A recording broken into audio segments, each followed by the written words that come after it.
అయిపోయాం సంతోషం magic mat play జోనే ఇంటికి వచ్చింది ఉత్సాహం magic mat tick tick tick tick boom boom boom boom magic mat tick tick learning done tick tick boom boom play done done tick tick happy mom and dad tick tick boom boom happy Learning is fun with Magic Mat.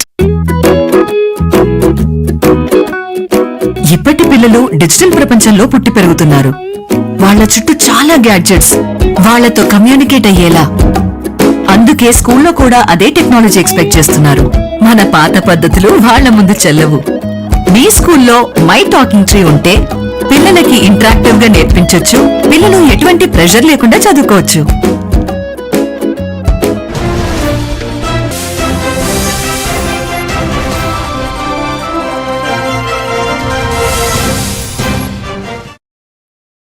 నమస్తే, welcome to A1 TV Telugu news. Details చూస్తే ఉగాది షడ్రుచుల మాదిరిగానే మన జీవితాల్లో కష్ట సుఖాలు ఉంటాయని AP CM Chandrababu అన్నారు.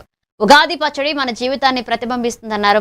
రాష్ట్ర ప్రభుత్వం ఆధ్వర్యంలో విజయవాడలోని తుమ్మలపల్లి కళాక్షేత్రంలో నిర్వహించిన శ్రీ పరాభవ నామ సంవత్సర ఉగాది వేడుకల్లో సీఎం పాల్గొన్నారు. ఈ సందర్భంగా మాడుగుల నాగఫణి శర్మ పంచాంగ శ్రావణం చేశారు. అనంతరం సీఎం చంద్రబాబు ప్రసంగించారు.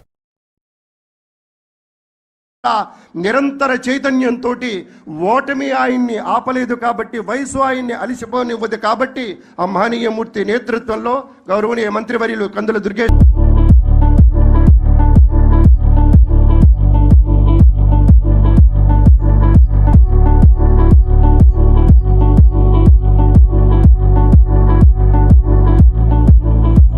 పరాభవనామ సంవత్సరం. అందరూ ఈ పేరు వినగానే కొంచెం భయపడుతూ ఉన్నారు. పరా ఉంది, మధ్యమా, ఇక్కడికి వచ్చేటప్పటికి గొంతులో మధ్యమా, మనం మాట్లాడేది వైఖరి. అందువల్ల మన రాష్ట్ర ప్రభుత్వము, ప్రభుత్వ అధినేతలు ఈనాడు ఈ సంవత్సరము చేసే సంకల్పాలు కొన్ని వందల ఏళ్లు. ఉగాది పండుగ సందర్భంగా శుభాకాంక్షలు. ఇప్పుడే నాగపణి శర్మ గారు మాట్లాడారు. పరాభవ నామ సంవత్సరం అన్ని విధాలా బాగుంటుందని వారు చెప్పడం జరిగింది. ఇది వాస్తవం కావాలని మరొక్కసారి మనస్ఫూర్తిగా కోరుకుంటున్నా. రెండు రాష్ట్రాల్లో ఉండే తెలుగు ప్రజలకి, దేశం మొత్తం ఉండే వివిధ రాష్ట్రాల్లో ఉండే తెలుగు ప్రజలకి, ప్రపంచవ్యాప్తంగా ఉండే తెలుగు వారందరికీ ఉగాది శుభాకాంక్షలు. ఉగాది అనేది తెలుగువారి తొలి పండుగ. ఇప్పటి నుంచి పండుగలన్నీ ప్రారంభమవుతాయి. తెలుగువారికి నూతన సంవత్సరం మొదలయ్యేది నేడే. అయితే మన ప్రత్యేకత మనం చూస్తే ఉగాది పచ్చడి మన జీవితాన్ని ప్రతిబింబిస్తుంది. ఉగాది పచ్చడిలో ఇప్పుడే అందరూ సేవించాం, అది మన ఆచారం. ఇందులో చూసి తీపు, పులుపు, ఉప్పు, కారం, చేదు, వగరు అనే రుచులు ఉన్నట్లే మన జీవితాల్లో కూడా కష్ట సుఖాలుంటాయి. కొంతమంది ఎక్కువ కష్టాలు తెచ్చుకుంటాం. ఉగాది పచ్చడి ఎంత ఇష్టంగా. రాష్ట్రంలో వ్యవసాయాన్ని లాభసాటిగా చేస్తామని తెలంగాణ సీఎం రేవంత్ రెడ్డి అన్నారు. రైతును రాజుగా చేయాలనే లక్ష్యంతో ముందుకు వెళ్తున్నామన్నారు. ఇక రవీంద్ర భారతిలో రాష్ట్ర ప్రభుత్వం ఆధ్వర్యంలో నిర్వహించిన ఉగాది వేడుకలో సీఎం పాల్గొని పంచాంగాన్ని సీఎం రేవంత్ రెడ్డి ఆవిష్కరించారు. అనంతరం సీఎం రేవంత్ మాట్లాడుతూ రైతులు ఆత్మగౌరవంతో బతికేందుకు ప్రభుత్వం కృషి చేస్తుందన్నారు. రైతు భరోసా ద్వారా ఇప్పటికే 18,000 కోట్లు ఇచ్చామని, ఈ నెల 22 నుంచి మళ్లీ రైతు భరోసా ప్రారంభమవుతుందని రేవంత్ అన్నారు.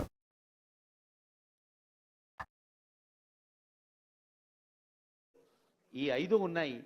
తెలంగాణ రాష్ట్ర ప్రజల అవసరాన్ని విశ్లేషిస్తారు, గట్టి సంకల్పం వహిస్తారు, అద్భుత ప్రణాళిక రచిస్తారు, ఆచరణలో పెడతారు, ఫలితాల్ని మదింపు చేస్తారు. ముఖ్యమంత్రి, ఆనరబుల్ డిప్యూటీ సీఎం, ఇతర పెద్దల చేతుల మీదుగా ఆవిష్కరించబడింది నూతన పంచాంగం.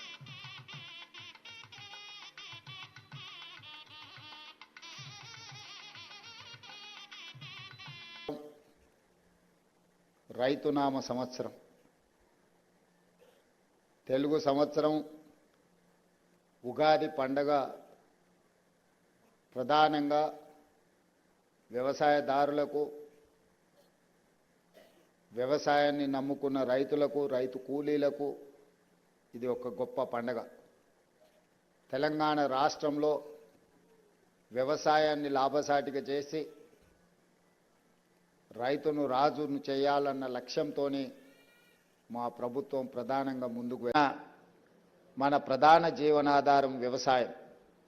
అందుకే రాష్ట్ర ప్రభుత్వం 25,35,000 మంది రైతు కుటుంబాలకు 20,616 కోట్ల రూపాయలు 2 లక్షల వరకు రుణమాఫీ చేసి రైతులను రుణ విముక్తులను చేసి ఆత్మగౌరవంతో బ్రతకడానికి ఈనాడు తెలంగాణ రాష్ట్ర ప్రభుత్వము తీవ్రమైన కృషి చేసింది.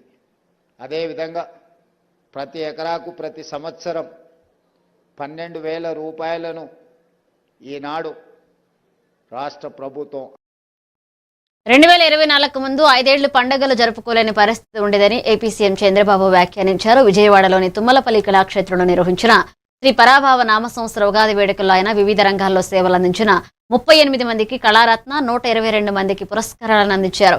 అనంతరం సీఎం చంద్రబాబు మాట్లాడుతూ నీటి భద్రత, ప్రకృతి పరిరక్షణపై ప్రత్యేక శ్రద్ధ పెట్టామన్నారు.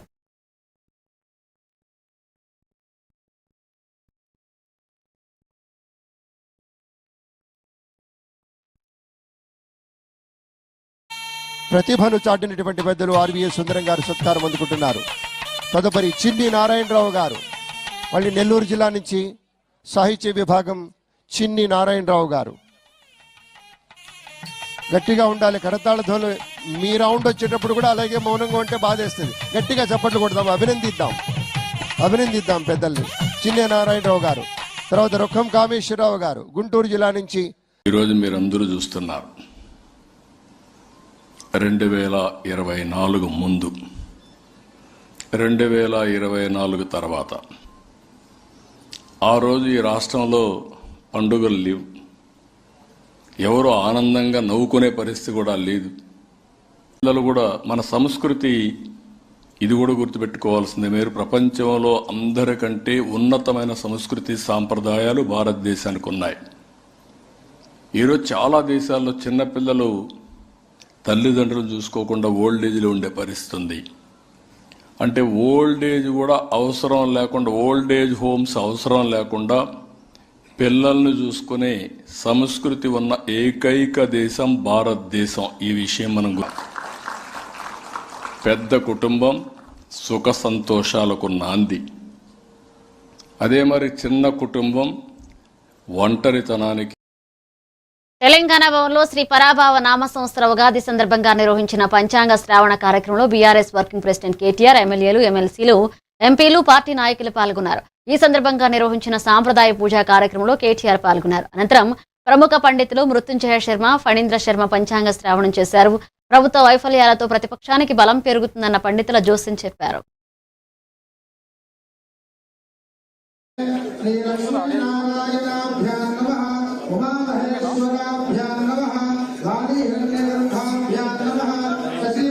అని అర్థము. పరాదేవత అంటాం. విజయదశమి రోజు మనము పరాదేవతను పూజిస్తాం సార్. 9 అమ్మవార్ల తర్వాత ఉండేటువంటి పర అంటే ultimate, which is the ultimate, that's called పర అని అంటారు. అన్నిటికంటే ఏదైతే అంతిమంలో అత్యధికమైనటువంటి స్థానంలో ఉన్నటువంటి శక్తియో ఆ శక్తిని పర అని అంటాము. భవము అంటే జన్మ, భవము అంటే జీవితము, భవము అంటే పుట్టుట, భవ అని అంటే ఈశ్వరుడు అని అర్థం. భవాయ నమః అని అంటాం. అందుకని భవ అంటే ఈశ్వరుడు అని అర్థం. భవ అంటే అమ్మవారు పార్వతీదేవి, భవ అంటే ఈశ్వరుడు అని అర్థం. కాబట్టి ఈ పరాభవము ఉంటుంది అంటే ఎవరైతే భగవంతుని యందు భక్తి లేకుండా ఉంటారో, ఎవరైతే అధర్మమైనటువంటి మార్గంలో ప్రయాణం చేస్తూ ఉంటారో వారికి ఆ భగవంతుని దృష్టి తగ్గి ఉంటుంది. కాబట్టి పరాభవం వారికి ఉంటుంది అని మనకు ఈ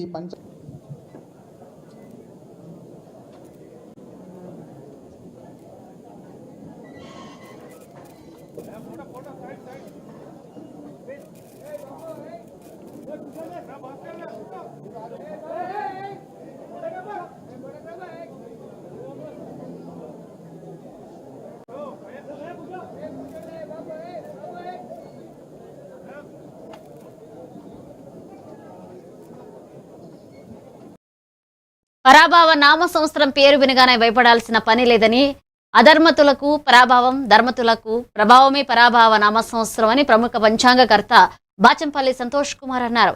రవీంద్ర భారతిలో భాషా, సాంస్కృతిక, దేవాదాయ శాఖల ఆధ్వర్యంలో ఇవాళ శ్రీ పరాభావ నామ ఉగాది వేడుకలు జరిగాయి. ఈ సంబరాలకు సీఎం రేవంత్ రెడ్డి ముఖ్య అతిథిగా హాజరయ్యారు. సందర్భంగా బాచంపల్లి సంతోష్ కుమార్ పంచాంగ శ్రావణం వినిపించారు. పరాభవ నామ సంవత్సరం. ఎందుకంటే నామ ఔచిత్యంలో చూస్తే పరా ప్లస్ భూ ప్లస్ ఆప్ పరాభవతి తస్య భావ కర్మవ. పరా అనేటువంటిది ఉపసర్గ, తిరస్కార పదం భూధాతువు, భూసత్తాయాం అని సంస్కృతంలో ఉండటం చేత ఓడిపోవటం, అవమానింపబడటం అనేటువంటిది సాధారణమైనటువంటి అర్థమైనప్పటికీ పరాభూత తిరస్కృత జనైరితి పరాభవ. అహంకారంతో, అధర్మంతో, మదంతో, డాంబికంతో, ఆచారహీనంగా, అధర్మ మార్గంలో, అసత్యంతో, ఆగ్రహంతో నిత్యం బ్రతికేటువంటి అధర్మాత్ముడికి ఈ సంవత్సరం ఖచ్చితంగా పరాభవమే. ధర్మంలో ఉంటూ, ధర్మంగా జీవిస్తూ, ఇతరులకు ఇబ్బంది కలగకుండా ఉండేటువంటి సత్పురుషులకు ఈ సంవత్సరం పరాభవం కాదు, ప్రాభవనామ సంవత్సరంగా మారబోతోంది. శ్రీ సీతారామచంద్ర స్వామి దేవస్థానం నుంచి వేంచేశారు ఈఓ కె దామోదరరావు గారు, ఏఈఓ భవానీ. ఈ పరాభవ నామ సంవత్సరం ఆధిపత్యం కోసం పోరాటాలు జరుగుతాయని, పరిపాలనలో రాజుకు మంత్రులకు మధ్య పోరాటాలు ఉంటాయని పంచాంగకర్త బాచంపల్లి సంతోష్ కుమార్ వెల్లడించారు. ఈ సంవత్సరం సింహ గురువుతో రాహుకాలం సంయోగం చేసి 31 అక్టోబర్ నుండి 6 డిసెంబర్ వరకు, 25 జనవరి నుండి జూన్ 26 వరకు దక్షిణాది వైపు ఉన్న ముఖ్యమంత్రులంతా బాగా జాగ్రత్తగా ఉండాల్సిన అవసరం ఉందన్నారు. సింహ గురువుతో రాహుకాల సంయోగం చేసి 31 అక్టోబర్ నుండి 6 డిసెంబర్ వరకు, జనవరి 25 నుండి జూన్ 26 వరకు గురుచండాల యోగం. దక్షిణం వైపు పరిపాలించేటువంటి ముఖ్యమంత్రులందరూ కూడా బాగా జాగ్రత్తగా ఉండవలసినటువంటి విధానాన్ని ఈ గురుచండాల యోగాది సూచన ఇస్తున్నది. ఎందుకంటే గురువే ఈ సంవత్సరం రాజయ్యాడు కాబట్టి ఎప్పుడు కూడా మంచి ఆలోచించడం, మంచి చెయ్యటానికి కంకణం కట్టుకోవడం, నిరంతరం ధర్మాన్ని కాపాడటానికి అస్మదీయులను కూడా పక్కన పెట్టేటువంటి ఒక అద్భుతమైన ధర్మ నిరంకుశత్వం అనేటువంటిది కనుక రాజుకు ఉంటే తప్పకుండా ఈ సంవత్సరం. శ్రీరామ నవమి నాడు భద్రాద్రి దివ్యక్షేత్రంలో శ్రీ సీతారామచంద్ర స్వామి వారి దేవస్థాన ఆధ్వర్యంలో నిర్వహించే సీతారాముల కళ్యాణానికి హాజరు కావాలని కోరుతూ మంత్రులు, అధికారులు సీఎం రేవంత్ రెడ్డికి ఆహ్వాన పత్రిక అందజేశారు. మంత్రి కొండా సురేఖ, దేవాదాయ శాఖ డైరెక్టర్ హనుమంతరావు, ఈవో దామోదరరావు, ఆలయ అర్చకులు ఆహ్వానం పలికారు. ఈ కార్యక్రమంలో ఉప ముఖ్యమంత్రి బట్టి విక్రమార్క, మంత్రి తుమ్మల నాగేశ్వరరావు, ఎంపీ వేం నరేందర్ రెడ్డి, ఎమ్మెల్యే తెల్ల వెంకట్రావు తదితరులు పాల్గొన్నారు. అనంతరం ముఖ్యమంత్రికి వేదాశీర్వచనం పలికి స్వామివారి ప్రసాదం అందజేశారు.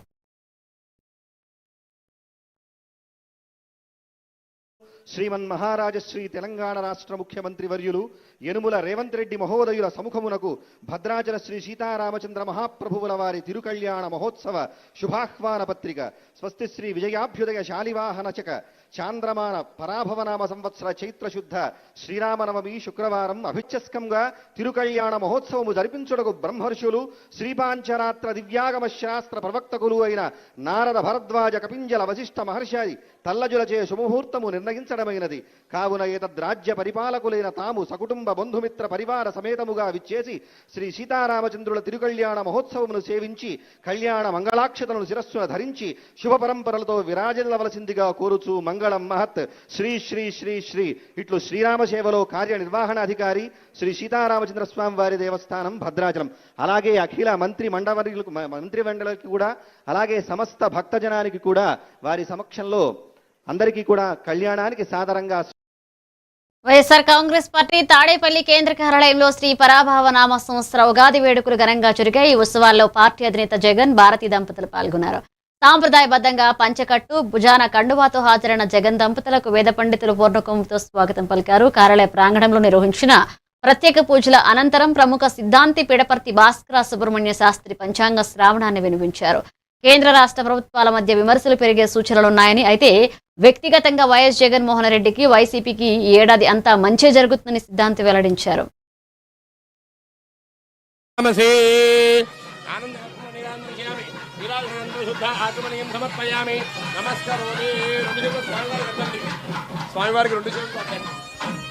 హర నమ పార్వతీపదయే హర హర మహాదేవ. మీరు అద్దుకోండి. ఏడుగొండలవాడ వెంకరమణ గోవింద గోవింద. జై బోలో గణేష్ మహారాజకి. వారికి కొద్ది సామాన్య ఫలితాలు ఉన్నప్పటికీ కూడా ఇవి ఈ సంవత్సరం కంటే కూడా వచ్చే సంవత్సరం కొంత మెరుగవుతున్నాయండి. ప్రయత్నం చిన్నగా ప్రారంభిస్తే అది పెద్దగానే పూర్తవుతుంది అని నేను సభాముఖంగా చెప్పగలుగుతాను. అయితే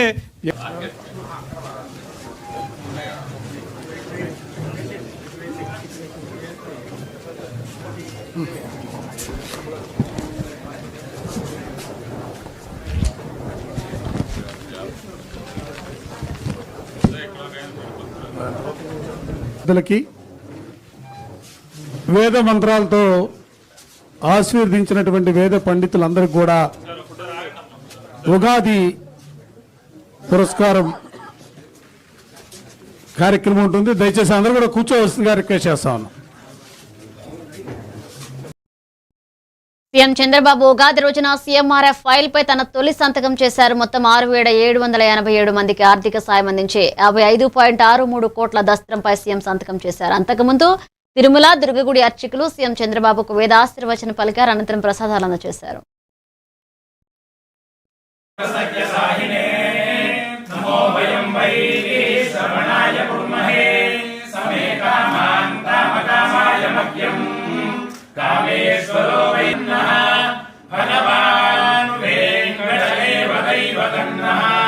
శ్రీ శ్రీనివాస పరదైవతన్నః శ్రీ శ్రీనివాస పరమం ధనన్నః శ్రీ శ్రీనివాస కులదైవతన్నః కరదల కమలే సర్వదా ధనలక్ష్మీః దోర్దండే వీరలక్ష్మీః హృదయదలవిదే భూతకారుణ్యలక్ష్మీః ఖడ్గాగ్రే శౌర్యలక్ష్మీః పుణ్యలక్ష్మీః త్వయో విజయతాం సర్వసామ్రాజ్యలక్ష్మీః శ్రీర్వజ్రస్వమాయుష్యమానం బహుపుత్రలాభమేవ సర్వం.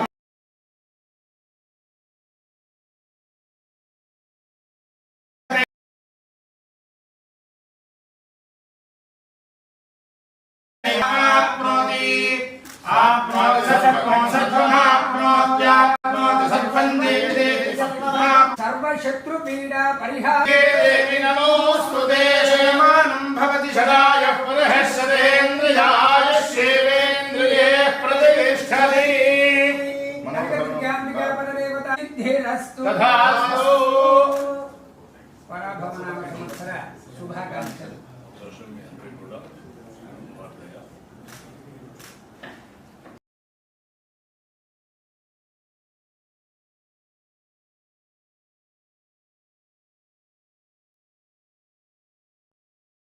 ఈ పరాభవ నామ సంవత్సర ఉగాది అందరి జీవితాల్లో వెలుగులు నింపాలని తెలంగాణ జాగృతి అధ్యక్షురాలు కవిత ఆకాంక్షించారు. హైదరాబాద్ జాగృతి కార్యాలయంలో ఉగాది వేడుకలు ఘనంగా జరిగాయి.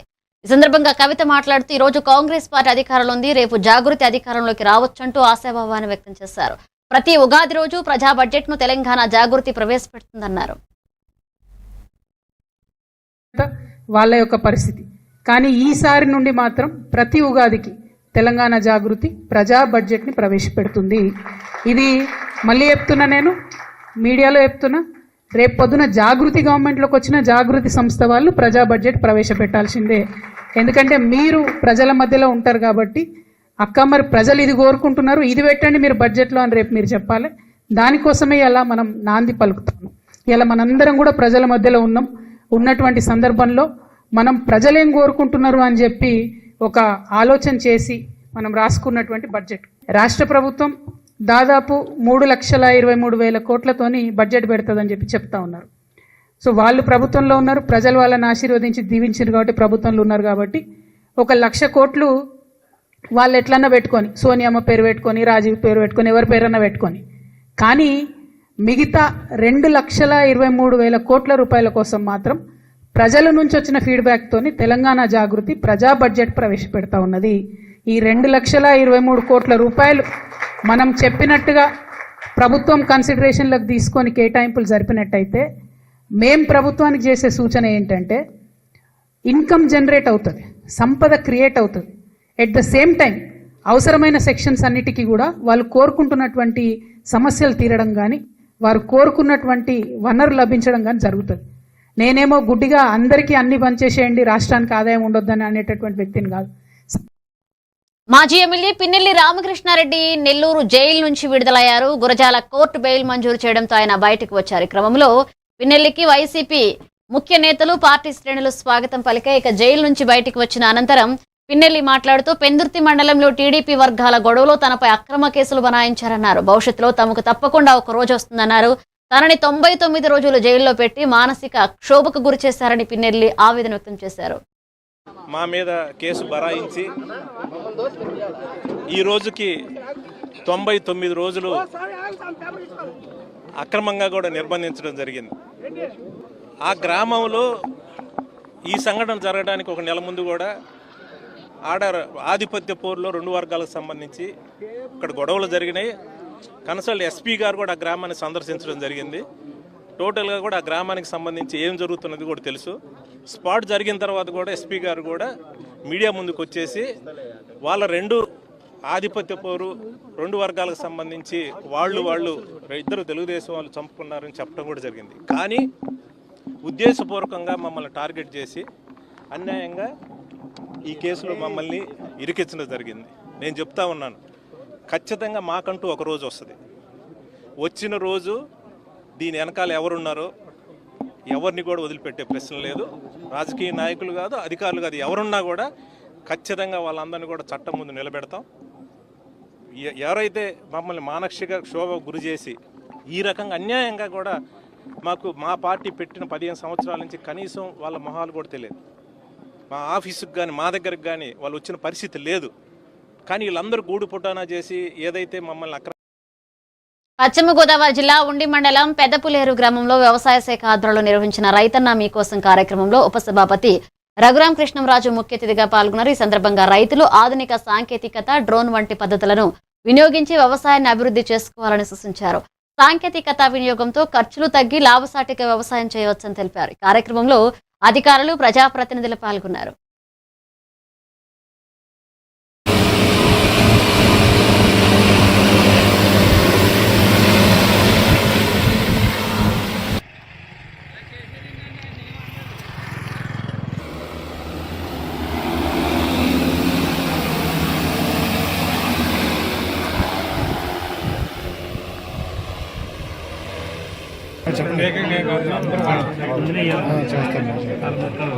చెప్తున్నారు. సో దయచేసి అదొకటి కట్ డేట్ గురించి మనం అవగాహన కల్పించాలి. విధంగా కూడా ఈ టెక్నాలజీ అంతా వచ్చేసింది కాబట్టి ఈ ఆధునిక పరిజ్ఞానాన్ని ఉపయోగించుకుని అలాగే గతంలో లాగా మోస పద్ధతిలో కాకుండా ఇప్పుడు ఒక 150 కిట్స్ 12 కిలోల వేరే అంటే మనకి అధిక లాభాలు వస్తున్నాయో దాన్ని గ్రహించి ప్రభుత్వం సూచించిన కొన్ని విత్తనాలు ఉన్నాయి, జై శ్రీరామ్ అని, అలాగే చాలా న్యాచురల్ ఫార్మింగ్ ని ఎక్కువగా ప్రమోట్ చేయిస్తేనే మన ఆరోగ్యం కానీ రైతులు కూడా, ఎందుకంటే మార్కెట్ లో ఎక్కువ డిమాండ్ వీటికే ఉంది. సో ఆర్గానిక్ ఫార్మింగ్ ఒకటి ముందుకెళ్ళాలి. రెండోది వాల్యూ యాడెడ్ ప్రొడక్ట్స్ కూడా, మష్రూమ్ అనేది ఒకటి ఇక్కడ చేస్తామని కొంతమంది రైతులు చెప్తున్నారు. దయచేసి దాన్ని కూడా ముందుకు తీసుకెళ్తే మష్రూమ్ కన్సంప్షన్ చాలా పెరిగింది, మీ అందరికీ తెలుసు. సో నాన్ వెజిటేరియన్ నుంచి వెజిటేరియన్ మారుతున్నారు. వెజిటేరియన్ లో కూడా ప్రోటీన్ కావాలి కాబట్టి మష్రూమ్ లానే కాకుండా మష్రూమ్ ప్రోటీన్ పౌడర్ గా కేరళ ముఖ్యమంత్రి పినరయి విజయన్ ధర్మదం నుంచి బరిలో దిగనున్నారు. ఇక ఏప్రిల్ 9న రాష్ట్రంలో ఎన్నికలు జరగనున్న నేపథ్యంలో ఆయన నామినేషన్ వేశారు. తలస్సరి సబ్ రిజిస్టార్ ఆఫీసులో నామినేషన్ పత్రాలను సమర్పించారు. 80 ఏళ్ల వయసులోనూ ఉత్సాహంగా ప్రచారం మొదలుపెట్టిన విజయన్ తన రాజకీయ జీవితంలో అసెంబ్లీ ఎన్నికలకు పోటీ చేయడం ఇది 7వసారి. ధర్మదం నుంచి బరిలో దిగడం ఇది 3వసారి. నియోజకవర్గంలో కాంగ్రెస్ తరపున విపి అబ్దుల్ రషీద్ బరిలో నిలవగా బీజేపీ అభ్యర్థిగా రంజిత్ పోటీ చేయనున్నారు.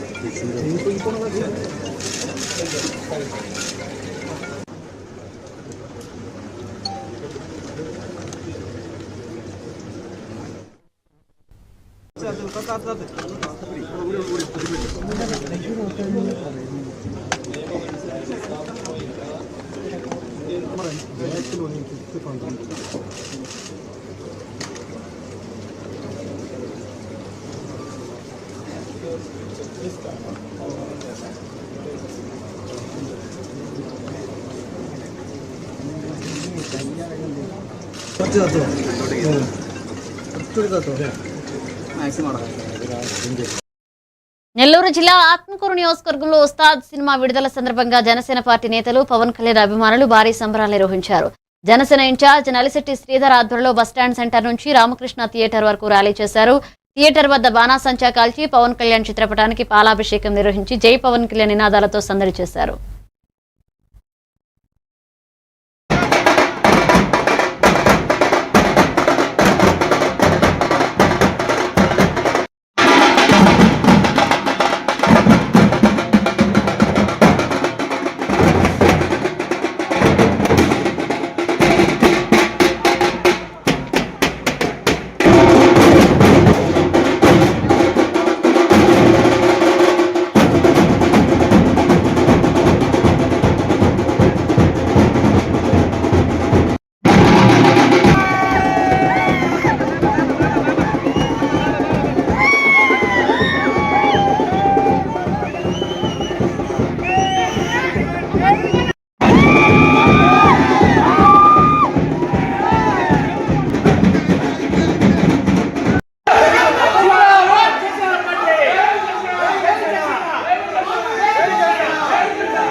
మా ఆత్మకూరులో జనసేన పార్టీ కార్యాలయం నుంచి జనసైనికులందరూ అక్కడి నుంచి ర్యాలీగా బాణసంచాతో తర్వాత డబ్బులతో కేరింతలు కొడుతూ ఈరోజు హాల్ దాకా రావడం జరిగింది.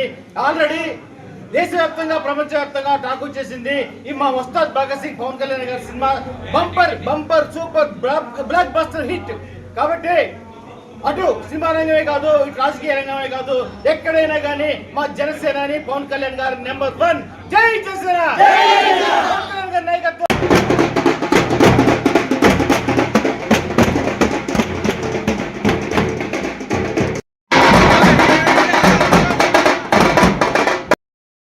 ఇవి bulletin updates. Keep watching event.